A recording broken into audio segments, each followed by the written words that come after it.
1975년 11월 10일 오데오에서 침몰한 선박 중 가장 큰 배가 수면 아래로 가라앉았습니다. 슈피리어 호의 화이트피시베이 북서쪽 15 해리 지점에서 29명의 승무원 전원을 태운 채 침몰했습니다. 이후 진행된 조사는 탑보다 더 많은 의문을 남겼습니다. 한 가지 확실한 것은 모두가 동의하는 이론은 없다는 점입니다. 그러니 이 영상의 댓글을 읽어보면서 더 많은 정보를 찾아보고 여러분 스스로 가장 그럴듯한 설명이 무엇인지 결정해 보시기 바랍니다. 2023년 11월 저는 에드먼드 피츠제럴드에 관한 영상을 올렸는데 그 이후로 그 영상을 내렸습니다. 저는 공식 조사에 집중했지만 여러분이 더 많은 내용이 있음을 빠르게 지적해 주셨습니다. 감사합니다. 여러분의 의견에 감사드립니다. 제가 몇 가지 실수를 했기 때문에 이를 계기로 제 실력을 더 높이기로 마음먹었습니다. 이 사고의 원인에 대해 절대적으로 확신하는 것은 불가능합니다. 하지만 이 영상에서는 가능한 원인들이 무엇인지 그리고 그 이론들의 강점과 약점이 무엇인지 함께 알아보겠습니다. 여러분의 의견을 댓글로 다시 한번 공유해 주시길 권장합니다. 이야기는 캐나다 출신 어니스트 맥솔리로부터 시작됩니다. 그는 11살에 아버지와 새어머니와 함께 미국으로 이주했습니다. 그는 10대 시절을 세인트로렌스 강에서 대형 선박들이 화물을 싣고 오데오에서 몬트리올과 퀘벡까지 오가는 모습을 지켜보며 보냈습니다. 어린 시절부터 그는 그들의 대열에 합류하기로 결심했고 23살에 해상에서 자신의 경력을 시작했습니다. 오데오는 광활한 내륙 호수입니다. 이 호수들은 세계에서 가장 큰 담수 시스템으로 미국 담수의 80%와 세계 담수의 20%를 포함하고 있습니다. 매년 1억 2천만 톤의 화물이 오데오를 통해 운송됩니다. 이 호수들은 중공업을 지탱하는 동맥과 같지만 대부분의 사람들이 생각하는 것보다 훨씬 더 위험합니다. 이곳에는 약 6천 척의 난파선과 거의 3만 명에 달하는 선원들의 무덤이 있습니다. 길이 729피트인 에드먼드 피츠제럴드는 오데오에서 허용되는 최대 한계보다 1피트 짧게 설계되었습니다. 1957년 8월 9일에 건조가 시작되었으며 이는 당시의 일반적인 제조 방식과는 다르게 진행되었습니다. 전통적으로는 선박의 용구를 먼저 놓고 그 위에 선박을 쌓아 올리는 방식으로 건조가 시작됩니다. 하지만 에드먼드 피츠제럴드 선은 격벽 구획별로 만든 뒤 이를 결합해 건조됐습니다. 이러한 조립 방식이 사용된 것은 최초의 사례 중 하나이며 이후로 업계 표준이 되었습니다. 1958년 6월 7일 에드먼드 피츠제럴드호가 진수됩니다. 진수 당시 이 배는 5대호에서 가장 큰 선박이었습니다.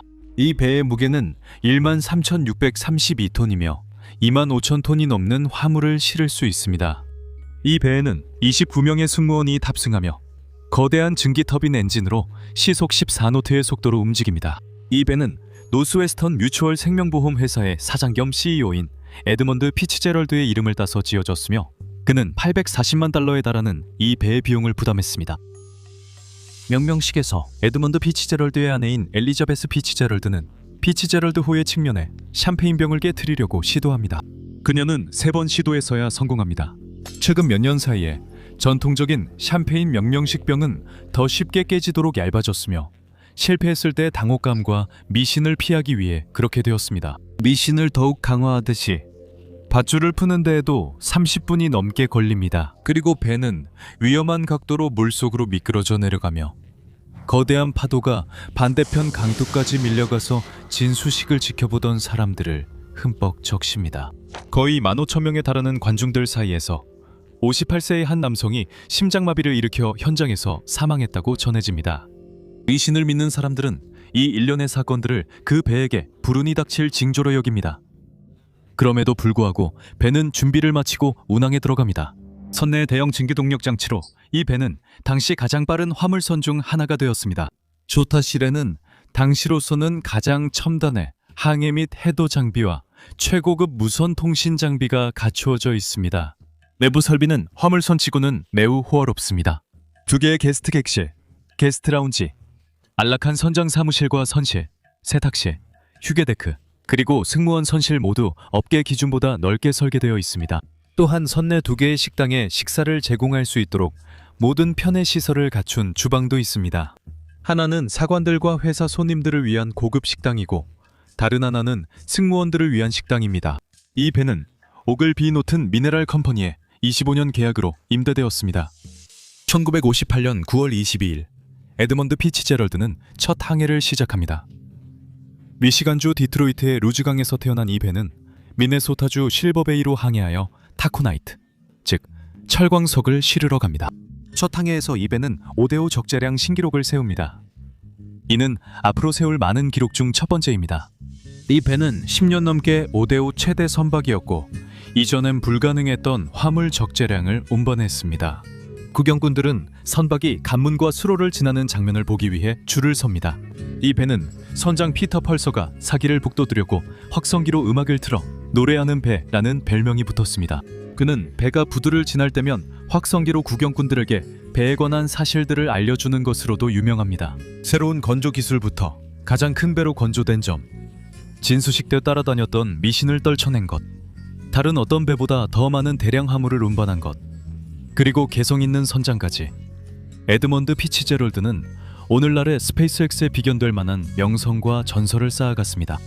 첫 항해 13년 후인 1971년 에드먼드 피치제럴드는 석탄 연소 방식에서 기름 연소 방식으로 개조되어 속도와 항속거리가 증가합니다. 1972년 어니스트 맥솔리가 에드먼드 피치제럴드호의 선장이 됩니다. 맥솔리는 이미 9척의 선박을 지휘한 경험이 있습니다. 그는 에드먼드 피치제럴드호에 운항하지 않을 때는 아내 넬리와 함께 오하이오의 녹음이 우거진 교회 오타와 힐스에 살고 있습니다. 이곳은 이리오에서 가까운 곳으로 그와 넬리는 넬리의 이전 결혼에서 낳은 세 자녀를 함께 키웠습니다. 1973년에서 1974년 겨울 동안 피치제럴드호는 연례 정비를 위해 물 밖으로 나옵니다. 전 피치제럴드호 승무원이었던 조지 버그너는 어느 날 조선소에 있다가 조선소 직원과 피치제럴드호의 소유주인 오길비 미네랄 컴퍼니 직원 사이의 대화를 우연히 듣게 됩니다. 조지 버그너는 훗날 증언에서 그 대화가 용골을 고정하는 용접 부위에 금이가 있고 용골이 느슨해졌다는 내용이었다고 말합니다. 해안 경비대는 용접 부위의 금에 대해 알고 있었고 경미한 수리를 승인했습니다. 버그너는 또한 피츠제럴드호에서 맥솔리와 승무원들 사이에 오간 또 다른 대화에 대해서도 증언합니다. 승무원들은 피츠제럴드호 바닥에서 진흙을 파내고 있다가 다시 용골이 느슨해진 것을 발견했고 맥솔리에게 알렸습니다.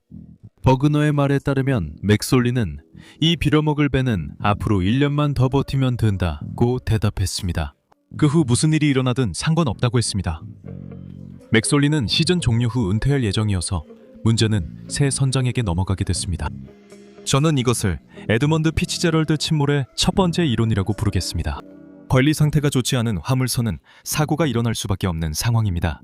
만약 용골이 느슨하고 구조적인 문제가 있었다면 심한 폭풍이 그 약점을 더욱 악화시켜 피치제럴드호가 부서지고 침몰할 수도 있었을 것입니다. 피치제럴드호의 자매선인 아서 호머호는 1980년에 구조적 결함으로 인해 영구적으로 운항이 중단될 예정인데 이는 비슷한 문제가 있었음을 시사합니다. 하지만 지금은 1975년이고 에드먼드 피치제럴드호는 전성기에 있습니다.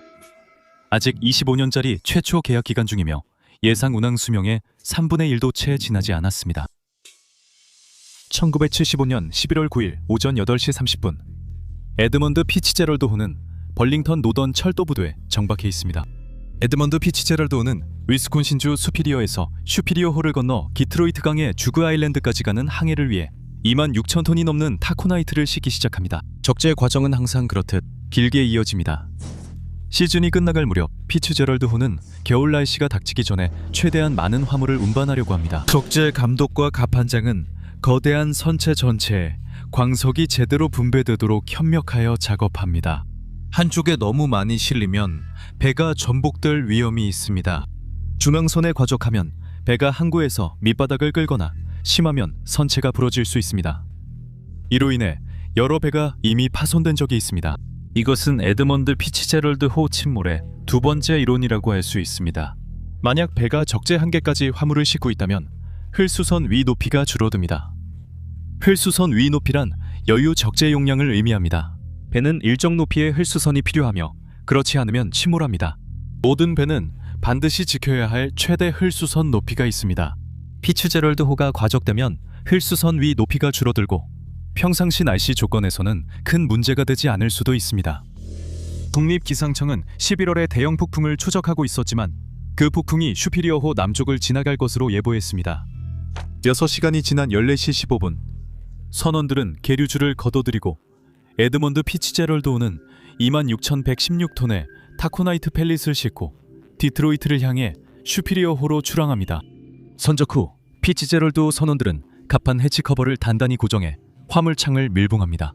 일부 해치 커버는 예전만 못하지만 전반적으로는 양호한 상태를 유지하고 있습니다. 방파제를 지나갈 때 제니스 아르마고스트와 그녀의 두 자녀가 해안가에 서 있습니다. 아이들은 3등 항해사인 아버지 마이클 아르마고스트를 잠깐이라도 보고 싶어 하지만 그는 갑판에 나오지 않습니다. 제니스는 갑판원에게 마이크가 어디 있냐고 소리치고 갑판원은 마이크가 갑판 아래에 있다고 대답합니다. 제니스와 아이들은 배에 손을 흔들며 작별하고 배가 슈피리어 호수로 나아가는 모습을 지켜봅니다. 갑판원은 계속해서 갑판 해치를 돌아다니며 오늘처럼 날씨가 잔잔할 때 필요한 만큼 해치를 단단히 고정합니다. 갑판 해치는 에드먼드 피츠제럴드 침몰의 세 번째 이론입니다. 에드먼드 피츠제럴드가 침몰한 모든 이론과 마찬가지로 갑판 해치 이론도 많은 논쟁이 있습니다. 에드먼드 피츠제럴드 사진 중 많은 해치 도구가 제대로 잠기지 않은 모습이 종종 보입니다. 이로 인해 일부 사람들은 운항 중에 모든 도구를 잠그지 않는 것이 일반적인 관행이라고 믿게 되었습니다. 한편으로는 모든 사진이 배가 항해 중일 때 찍힌 것은 아니기 때문에 배가 운항 중일 때 도구를 잠그지 않는 것이 일반적인 관행인지 어떻게 알 수 있을까요? 반면에 다른 선박의 선장들은 같은 종류의 해치 커버와 도구를 사용했지만 문제가 발생하지 않았습니다. 왜냐하면 해치 커버 자체의 무게만으로도 해치를 밀봉하기에 충분하기 때문에 몇 개의 해치 도구가 잠기지 않아도 괜찮기 때문입니다. 또한 선주 입장에서는 보험금을 받기 위해 책임을 승무원들에게 전가하는 것이 이익이 될 수도 있습니다. 두 가지 주요 질문이 있습니다. 모든 해치독이 제대로 잠겨 있었는가? 그리고 만약 제대로 잠겨 있지 않았다면 그로 인해 선체에 충분한 물이 들어와 배가 침몰할 수 있었는가? 에드먼드 피츠제럴드호는 늦은 오후에도 모든 일이 순조롭게 진행되고 있습니다. 예상치 못하게 기압대가 급격히 떨어지고 폭풍이 슈피리어호를 강타할 것이 분명해집니다. 16시 13분 또 다른 화물선인 아서 M 앤더슨호가 미네소타 투 하버스를 출항하여 에드먼드 피츠제럴드호보다 조금 앞서 평행한 항로로 나아갑니다. 건조 당시 약간 더 오래된 앤더슨호는 피츠제럴드호보다 짧았습니다. 개조 후에는 길이가 피츠제럴드호보다 약간 더 길어졌지만 속도는 눈에 띄게 느려졌습니다. 에드먼드 피츠제럴드호는 곧 앤더슨호와의 격차를 좁힙니다. 자정이 되자 두 선박은 서로 가까운 거리에 있게 되고 교신을 시작합니다. 두 선박 모두 미국 국립기상청에서 사용하는 기상 관측 및 보고 장비가 설치되어 있습니다. 두 선장은 폭풍을 피하기 위해 캐나다 해안을 따라 항해하기로 결정합니다. 그들은 폭풍을 추적하다가 화이트피시만의 안전지대에 도달하기 전에 폭풍이 자신들을 따라잡을 것을 깨닫습니다. 더 빠른 선박인 에드먼드 피츠제럴드는 앤더슨 호를 앞질러 가지만 두 선박 모두 무선과 레이더 범위 내에 있어 악화되는 날씨에 대해 정기적으로 교신합니다. 바람은 시속 40노트까지 강해졌고 파도는 쉽게 10에서 12피트 높이까지 일고 있습니다. 앤더슨호의 선장 버니 쿠퍼는 피츠제럴드호에 연락해 폭풍이 진행되면 바람이 180도 바뀔 것이라는 자신의 예측을 공유합니다. 날이 밝자 배들은 화이트피시만 바깥쪽에 있는 섬들에 접근합니다. 오후 2시가 되자 배들은 북풍의 눈을 통과했고 예측대로 바람이 남풍에서 북풍으로 바뀌며 시속 42노트의 강한 바람이 붑니다. 호수에 눈이 심하게 내리자 앤더슨호는 피츠제럴드호를 시야에서 놓칩니다. 상황이 악화되면서 그들은 레이더에서만 서로를 볼 수 있습니다. 바로 이 지점에서 이야기는 서로 다른 방향으로 전개되기 시작합니다. 이러한 상황들은 각각 따로 보거나 서로 결합해서 볼 수도 있습니다. 모두가 이 이야기를 알고 있고 각자의 의견이 있으며 그 의견들은 모두 타당합니다. 제 생각에는 침몰의 정확한 원인은 하나가 아니라 여러 가지 원인이 복합적으로 작용한 결과인 것 같습니다. 하지만 어떤 조합일까요? 오후 3시 앤더슨호의 쿠퍼 선장은 유패덤 암초를 피하기 위해 배를 더 동쪽으로 이동시킵니다. 피츠제럴드호의 맥솔리 선장은 앤더슨호를 따라 더 깊은 물로 가지 않습니다. 평상시에는 유패덤 암초의 수심이 약 36피트입니다. 앤더슨호의 만재 흘수는 약 26피트입니다. 선박의 흘수란 물 위에 떠있는 선체에서 용골이 물 아래로 내려간 깊이를 말합니다. 피츠제럴드호의 흘수는 정상 적대시 25츄피트입니다. 특히 악천 후에는 얕은 암초를 피하는 것이 항상 좋습니다. 피츠제럴드호가 암초에 부딪히면 선체 구조가 손상될 수 있습니다. 무거운 적재와 악천후가 겹치면 선박이 산산이 부서질 수도 있습니다. 15시 30분 피츠제럴드호의 맥솔리 선장은 앤더슨호에 무전을 보내 갑판의 난간과 몇 개의 통풍구 덮개가 유실되었다고 말합니다. 그들은 물이 들어오고 있다고 전합니다. 이것은 에드먼드 피츠제럴드호 침몰을 설명하는 네 번째 이론처럼 보입니다. 맥솔리 선장은 앤더슨호가 따라올 수 있게 속도를 줄이겠다고 합니다. 쿠퍼 선장은 알겠다고 답한 뒤 펌프가 작동 중인지 묻고 맥솔리 선장은 둘 다 가동 중이라고 확인합니다. 앤더슨호는 이제 피츠제럴드호보다 17 헬이 뒤처져 있습니다. 두 선박 모두 화이트 피시만의 안전지대까지 약 4-5시간 남았습니다. 15시 30분에서 16시 20분 사이에 쿠퍼 선장은 피츠제럴드호가 6패덤 암초를 향해 더 가까이 항해한 뒤 그 위를 바로 통과하는 모습을 레이더로 지켜봅니다. 6패덤 암초는 현지 선장들에게 잘 알려져 있지만 해도에는 수심이 제대로 기록되어 있지 않습니다. 실제로 당시 캐나다 해도와 미국 해도 사이에는 차이가 있었습니다. 피츠제럴드호가 암초의 선체를 긁혔을 가능성이 있고 거친 날씨 속에서 동시에 파도가 배를 강타해 암초와의 접촉을 감췄을 수도 있습니다. 이것이 에드먼드 피츠제럴드호 침몰 관련 5번째 이론입니다. 16시 20분 마지막 연락 후 1시간도 안 되어 앤더슨호는 피츠제럴드호의 또 다른 무전을 받습니다. 맥솔리 선장은 두 레이더 모두 고장나 앞이 보이지 않은 채 운항 중이라고 말합니다. 그는 쿠퍼 선장에게 앤더슨호의 레이더를 이용해 항해를 도와줄 수 있는지 요청합니다. 맥솔리 선장은 앤더슨호에 좌초하거나 암초에 긁혔다는 사실을 언급하지 않고 암초를 지나 더 깊은 물로 계속 항해합니다. 피츠제럴드호가 침몰한 후 조사 과정에서 많은 엔지니어와 전문가들이 인터뷰를 받습니다. 모든 전문가 증인들은 피츠제럴드호가 모래톱과 접촉했다면 빠르게 침몰했을 것이라고 의견을 모았습니다. 당시 어떤 전문가도 그 배가 그렇게 멀리까지 계속 항해할 수 있었을 것이라고 생각하지 않았습니다. 저도 모래톱을 항해하는 배를 타본 적이 있는데 바닥과 살짝 닿은 경험이 있습니다. 규모가 다르다는 건 알지만 우리가 바닥에 닿았을 때 충격이 느껴졌고 접촉하면서 분명히 추진력이 떨어지는 걸 느낄 수 있었습니다. 경험 많은 선장인 맥스올리도 만약 모래톱에 닿았다면 분명히 알아차리고 보고했을 거라고 생각합니다. 여러 포럼에서 다이버들이 모래톱에서 빨간 페인트를 발견했다는 언급이 있지만 아무리 원문을 찾아봐도 그 주장에 대한 원본 기사는 찾을 수 없고 포럼의 댓글만 발견할 수 있었습니다. 모래톱에 대한 공식 수색에서 좌초의 증거가 발견되지 않았다는 기사들은 찾을 수 있었습니다. 16시 30분이 되자 어두워지고 눈까지 내려 시야가 거의 제로였습니다. 바람이 북쪽에서 58노트로 붑니다. 17시가 되자 앤더슨호의 쿠퍼 선장이 무전으로 자신들이 에드먼드 피츠제럴드호의 15 헬이 뒤에 있다고 알립니다. 이 헬이 거리를 좁히는데 1시간 반이 걸렸습니다. 그들은 여전히 레이더를 사용해 항해를 도우며 천천히 거리를 좁혀가고 있습니다. 17시 20분 맥스올리 선장은 미시간 그랜드말의 해안경비대를 호출합니다. 그는 화이트 피시 포인트의 비콘 신호를 잡으려고 시도하지만 신호를 받지 못하고 있습니다. 레이더도 없고 시야도 매우 나쁜 상황에서 이것이 그의 거의 유일한 항해 방법입니다. 5대5 등록 도선사가 스웨덴 성록 아베르포르스호에 승선해 화이트 피시 포인트에서 북쪽으로 이동 중입니다. 그는 피츠제럴드호에 화이트 피시 포인트 등대는 작동 중이지만 라디오 비콘은 작동하지 않는다고 답합니다. 피츠제럴드호는 거의 정보 없이 항해하고 있습니다. 라디오 채널이 잠시 열려 있고 아베르포스호에 탑승한 조종사는 피츠제럴드호 선장이 승무원들에게 갑판에 아무도 나가지 마라 라고 말하는 것을 엿듣습니다. 이후 통풍구에 대한 대화가 있으나 내용은 명확하지 않습니다. 피츠제럴드호의 선장은 아베르포스호에게 피츠제럴드호가 심하게 기울어져 있고 레이더 2대를 모두 잃었으며 자신이 겪어본 최악의 바다 중 하나에서 갑판 위로 거센 파도가 몰아치고 있다고 말합니다. 이 기울기는 피츠제럴드호가 이미 침수됐음을 보여줍니다. 선체의 용골이 분리되고 불량한 용접 부위로 인해 수선 아래에서 물이 들어오고 있을 수도 있습니다.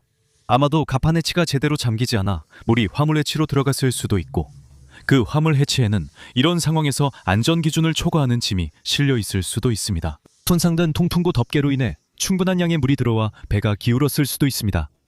아니면 피츠제럴드 호가 좌초되어 선체에 구멍이 나서 물이 스며들고 있을 수도 있습니다. 이제 에드먼드 피츠제럴드 호 침몰에 관한 6번째 이론입니다. 파도가 점점 거세지며 25피트 높이의 파도가 앤더슨 호와 피츠제럴드 호의 갑판을 덮치고 있습니다. 폐자매 현상이 에드먼드 피츠제럴드 호와 아서 앤더슨 호 근처에서 목격되었습니다. 평소보다 훨씬 큰 최소 2번, 어쩌면 3번에 걸친 괴물 파도가 두 선박을 강타합니다. 아서 앤더슨 호의 쿠퍼 선장은 19시에 약 30에서 35피트에 달하는 2개의 파도를 기록합니다. 그는 자신의 선박 일지에 파도의 영향으로 갑판 장비가 손상되었다고 기록합니다. 첫 번째 파도가 피츠제럴드 호의 갑판을 대량의 물로 범람시켰을 가능성이 있습니다. 두 번째 파도 차도 전까지 완전히 배수되지 않으면 선수 부분이 물에 잠길 수 있습니다. 또는 피츠제럴드 호가 높이 떠서 한두 개의 파도를 가로지르며 선체 중앙이 휘어져 배가 두 동강 나고 빠르게 침몰했을 가능성도 있습니다. 19시경 피츠제럴드 호는 화이트 피시만의 안전지대까지 약 1시간밖에 남지 않았습니다. 앤더슨 호의 1등 항해사가 맥솔리 선장을 호출해 피츠제럴드 호가 약 10 헬이 앞서 있고 화이트 피시만까지는 약 15 헬이 남았다고 알립니다. 10분 후 19시 20분에 앤더슨 호는 남쪽에서 레이더로 새로운 신호를 포착합니다. 그는 맥솔리 선장을 호출해 9마일 앞에 목표물이 있다고 말합니다. 레이더에 잡힌 목표물은 또 다른 선박입니다. 맥솔리 선장은 그 배가 지나갈 것인지 묻고 항해사는 네, 당신의 서쪽으로 지나갈 것이라고 대답합니다. 피츠제럴드 호는 좋아요, 알겠습니다라고 답합니다. 항해사가 문제는 어떻게 버티고 계십니까? 라고 묻자 맥솔리 선장은 우리는 잘 버티고 있습니다 라고 답합니다. 슈피리어 호수에는 두 곳의 강풍 지역이 있으며 풍속은 각각 43노트와 40노트를 초과합니다. 피츠제럴드 호가 위치한 호수의 남동쪽 지역이 가장 강한 바람을 겪고 있습니다. 파도는 거의 20피트에 달하고 바람은 시속 50마일이 넘습니다. 에드먼드 피츠제럴드 호는 강풍 지역의 동쪽 가장자리에 있습니다. 앤더슨 호의 쿠퍼 선장은 시속 57마일의 북서풍과 순간적으로 시속 86마일까지 부는 돌툼을 기록합니다. 상황이 매우 위험합니다. 그러다 눈이 그치고 시야가 크게 트입니다. 앤더슨 호의 승무원들은 피츠제럴드 호의 불빛을 찾지만 보이지 않습니다. 쿠퍼 선장은 피츠제럴드 호가 전력을 잃었다고 걱정하며 승무원들에게 선체 실루엣을 찾으라고 지시합니다. 19시 20분 마지막 무전 연락이 있은 지 불과 10분 만에 앤더슨 호의 레이더에는 3개의 표적이 잡히지만 에드먼드 피츠제럴드 호는 보이지 않습니다. 쿠퍼 선장은 무전기로 피츠제럴드 호를 호출하지만 아무런 응답이 없습니다. 그는 다시 한번 호출합니다. 곧이어 그는 해안경비대 기지에 연락해 피츠제럴드 호와의 무전 연락이 두절됐다고 보고합니다. 1시간 후 20시 32분에 쿠퍼는 다시 해안경비대에 전화해 피츠제럴드 호의 안전이 매우 걱정된다고 말합니다. 21시 마지막 연락이 있은 지 거의 2시간이 지난 후 앤더슨 호는 공식적으로 피츠제럴드 호가 실종됐다고 선언합니다. 해안경비대는 수색을 시작합니다. 그들은 오하이오주 클리블랜드의 구조조정센터에 연락하고 그곳에서는 트래버스 시티에서 수색 및 구조 항공기를 파견합니다. 그리고 그들은 인근 선박에 피츠제럴드 호 수색을 요청합니다. 여러 선박이 피츠제럴드 호의 마지막으로 알려진 위치를 수색하기 위해 항로를 변경하거나 되돌아가 달라는 요청을 받지만 선박과 승무원의 안전이 최우선이기 때문에 위험을 감수할 수 없다며 거절합니다. 해안경비대도 강한 바람과 거친 파도 때문에 즉시 수색 및 구조선을 파견하지 않습니다. 그들은 앤더슨 호 쿠퍼 선장에게 방향을 돌려 수색해달라고 요청합니다. 쿠퍼 선장은 망설입니다. 그는 자신의 선원들이 막 살아남은 그 폭풍 때문에 피츠제럴드 호가 침몰했을까봐 걱정합니다. 몇 번의 설득 끝에 그는 마지못해 동의하고 앤더슨 호의 방향을 돌려 폭풍 속으로 다시 들어가 피츠제럴드 호를 수색하기로 합니다. 밤이 낮으로 바뀝니다. 다음날 아침 8시 정각 앤더슨 호는 구명보트 조각 하나를 발견하고 이어서 또 다른 조각도 발견합니다. 항공기와 구조선들이 넓은 지역 수색에 합류하지만 29명의 선원 중 생존자도 시신도 발견되지 않습니다. 구조대는 구명조끼 조각, 구명보트, 산소통, 그리고 밧줄을 발견하지만 개인 소지품이나 시신은 전혀 발견하지 못합니다. 구명보트의 손상 상태를 보면 그것들이 배에서 억지로 뜯겨나간 것으로 보입니다. 구명보트가 내려진 것은 아니었습니다. 며칠 후 11월 14일에 사이드 스캔 소나가 슈피리어 호수 바닥에서 두 개의 큰 물체를 발견합니다. 여러 번 스캔해보지만 그것이 피츠제럴드 호인지 확인할 수 없습니다. 수색은 중단됩니다. 다음 해 5월 해군은 수중 카메라가 장착된 커브3 수중 ROV를 가져옵니다. 그들은 난파성이 실제로 에드먼드 피츠제럴드 호임을 시각적으로 확인합니다. 수심 530피트 바닥에 가라앉아 있는 에드먼드 피츠제럴드 호는 두 부분으로 갈라져 있고 그 사이에는 거대한 잔해지대가 펼쳐져 있습니다. 그들은 시신을 못 찾습니다. 커브3 조사에 따르면 미국 교통안전위원회는 여러 해치 커버에서 손상과 부품 누락, 그리고 외부 압력에 의한 균열 흔적 등을 발견했다고 밝혔습니다. 이것은 파도의 작용으로 해치가 함몰되었을 가능성이 있음을 보여줍니다. 1994년에야 비로소 선박의 선수 근처에서 승무원의 시신이 발견되었습니다. 안타깝게도 그 시신은 신원 확인이 불가능했습니다. 이런 사고가 발생한 후에는 각 집단이 서로에게 책임을 전가하려고 합니다. 보험회사는 자신들이 지급해야 하는 금액을 줄이기 위해 선박 소유주에게 책임을 돌리려고 합니다. 선박 소유주들은 보험회사가 전액을 지급하도록 하기 위해 부실한 정비나 과적을 승인한 것에 대한 책임을 피하려고 합니다. 선원 가족들은 가판해치, 미잠금 등으로 사랑하는 이들이 책임지는 것을 원하지 않습니다. 그리고 해양경비대는 즉시 수색을 위해 선박을 보내지 않은 것에 대해 비난받거나 정비 점검 중에 더 철저한 용접을 요구할 기회를 놓친 것에 대해 비판받고 싶지 않습니다. 하지만 한 가지는 확실합니다. 날씨가 가장 중요한 역할을 했습니다. 날씨라는 변수를 제외한다면 피츠제럴드 호는 이번 항해에서 침몰하지 않았을 가능성이 높습니다. 하지만 거친 바다와 큰 파도가 하나 이상의 다른 요인들과 힘을 합쳤습니다. 2005년에 온타리오 문화유산법이 그 장소를 매장지로 지정했습니다. 이는 아무도 그곳에 다시 들어가서 난파선에 대한 추가 정보를 수집할 수 없다는 뜻입니다. 식스 패덤스 쇼얼은 나중에 당시 유통되던 미국 해도보다 1마일 더 북쪽에 있는 것으로 밝혀졌습니다. 아서 M 앤더슨호는 지금도 운항 중입니다. 당신은 무엇이 원인이라고 생각합니까? 과적, 구조적 약점, 물이 들어오게 한 통풍구 덮개나 가판 해치, 해도에 없는 여울의 저초, 아니면 큰 파도를 넘다 선체가 부러진 것 중 무엇이 원인이라고 생각하십니까? 댓글로 알려주세요.